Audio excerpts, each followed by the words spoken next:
invited Tereza Černá, the second year PPE student who pursues her career in motorsport media. It's nice to have you, Tereza. Hi. So, could you tell us more about how you got into motorsport media? Well, it was quite a journey. I was always into cars. I was always into motorsport. I grew up around cars a lot because my dad loves cars and he made sure to pass that on to his children.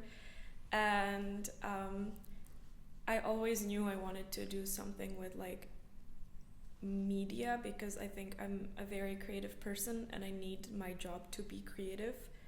And I wanted to connect it to one of my biggest passions, which is motorsport. And during COVID, I also discovered that I really like writing. So when I was 15 or 16, I started a silly little blog about Formula One with my friends, and soon I started adding different motorsports to it. I mean, that I've watched already, but just to make it a bit more diverse. And then thanks to that, this Czech Formula One commentator found me through social media. And he really liked my work, and he really liked that I understand what it's about, and that I'm determined to work in motorsport media, to be a motorsport journalist. And he really helped me a lot. I still work with him today.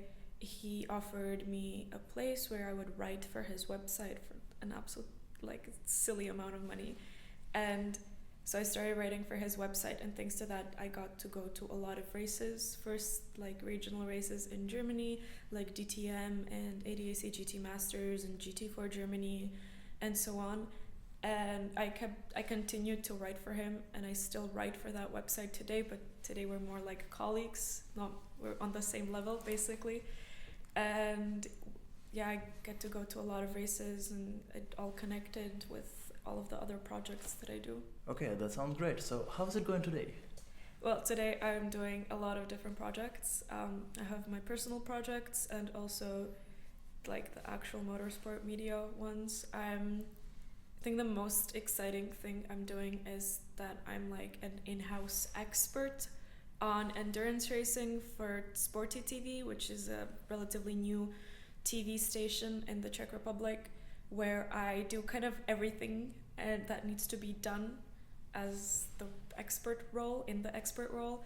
So after every race of the World Endurance Championship, which is currently the biggest endurance racing series in the world, which we have the rights for as Sporty TV, we do a little studio podcast on TV. It's an actual show where me and previously mentioned colleague commentator talk about the race and our insights and what we thought was good and stuff like that. It's like a 30-minute analysis basically, and I'm the expert, which is still crazy to me that I'm considered an expert on TV. I don't know how I acquired that role, but here we are. And I commentate sometimes, and sometimes I'm also trackside, mostly for the European races. Unfortunately, not going to the races outside of Europe just yet, but one day hopefully. So yeah. But it's quite impressive how young you are compared to the average age of people who work there. That's true, yeah. Is there something special about it? I think it's great that I'm this young Gen Z, chronically online and all that. Because the way I approach it is a bit different, I think, because let's take the World Endurance Championship as the example. When I walk through the media center, everyone's a bit older, and first of all, I'm one of the few women there. There's not that many women there, and they're not my age. And when I go to press conferences of teams or media times, so each team has their own media time where 30 journalists show up to do their interviews, to ask questions, just be there, get a coffee, yap, stuff like that. I feel like I'm the youngest and only woman most of the time, and that certainly makes me stand out in both a good way and a bad way. So I'm trying to use that in my advantage. I try to make the questions that I ask for my written articles more interactive.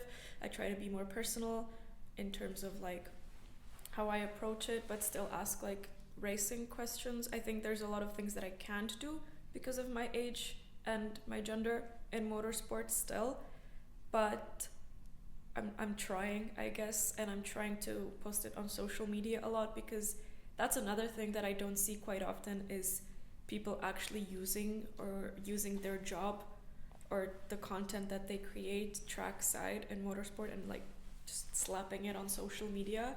So I try to do that a lot and show what the job is actually about, and I do my own little like projects also. There's certainly a new approach to it. I don't think that a lot of people pay that much attention to their job, or just set their job aside and don't really combine it with their personal life. I think it's not necessarily combining it with my personal life. I mean, I use my social media as my journalist portfolio, and that's it. But I think it's important to show that there's a person behind the article that was written. There's someone behind it, and also I at the end of the day, it's not just me being a journalist, but I'm there because I genuinely love the sport and I love being there and I'm interested. And I think you need to first be a fan of the sport that you want to report and then be a journalist, because it adds so much value to not only your work but the like quality of your work as well.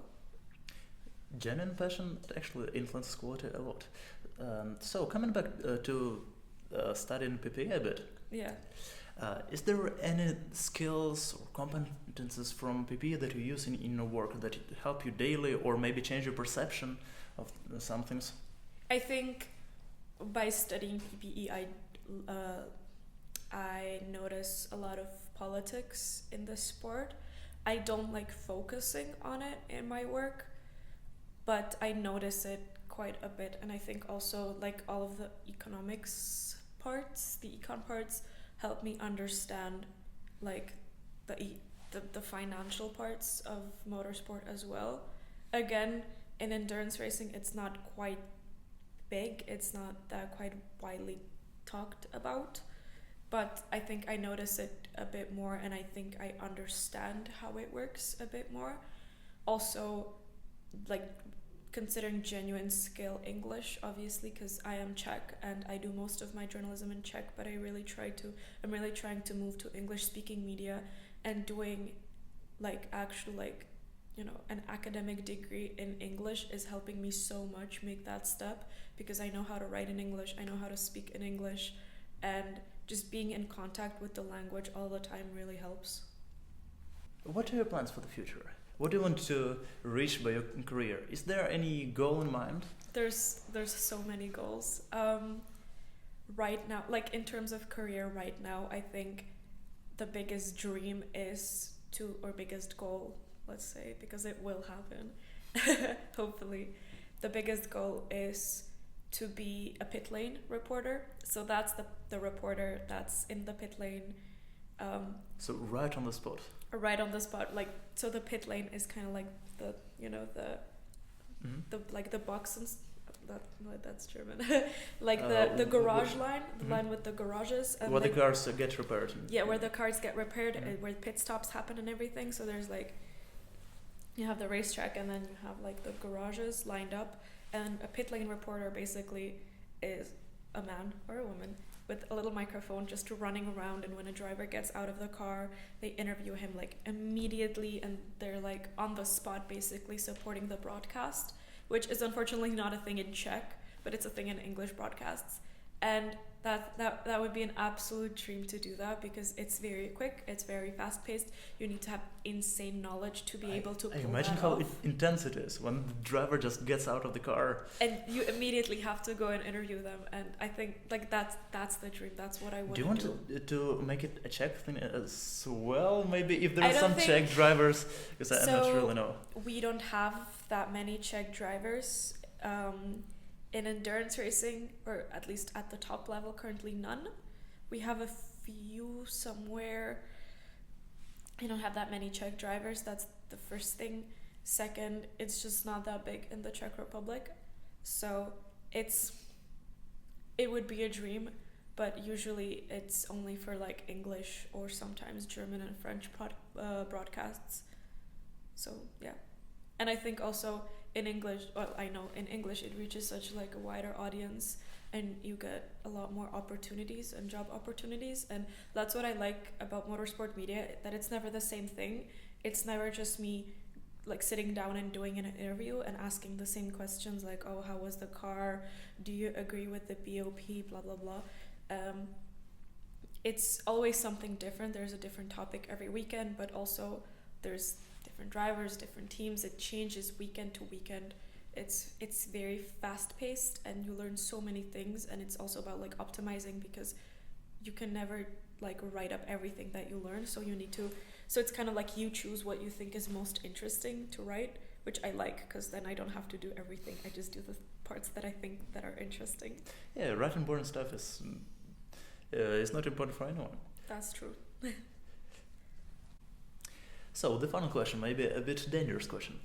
Do you think that politics should be kept in sport, or maybe politics should be brought out of the sport? I think it depends on the definition of politics that you're referring to. Politics as in nationalities, like actual country politics, no. I don't think it has a place in sport to an extent. It's very complicated in the sport that I report on. There's not that many politics, I would say barely any, but the politics in terms of like, this team is American, this is their approach, they want primarily American drivers. Yes, I totally agree with that. That is always going to be in sport, that you can't eliminate that. But actual like politics, political conflicts, you know, I think that should be outside of sports, also because sports is here primarily for entertainment. And do we politicize entertainment? We try not to. So yeah, but over the years a lot of countries started representing their victories and some awards as, let's say, progress of their country. Yes. However, I think if you look at it from like motorsport, especially, who's in motorsport? Well, it's primarily the manufacturers, and it all comes down to who builds what car. And like, for example, Germany has always been very strong in motorsport because they have so many car manufacturers. You know, there's Audi, there's BMW, there's Mercedes, there's Porsche, you know, or like Italians with Ferrari and Lamborghini. It like in that way, yeah, it's all connected to like the car industry. So I get your point in terms of progress of the country, but I don't think it really reflects itself in motorsport, because then also the drivers that are the best in such cars may not be the nationality of the manufacturer. So like right now, if we look at it from like the overall point of view, the overall ranking, let's say the official Autosport ranking, the best car last year in the World Endurance Championship was the Porsche 963 hypercar.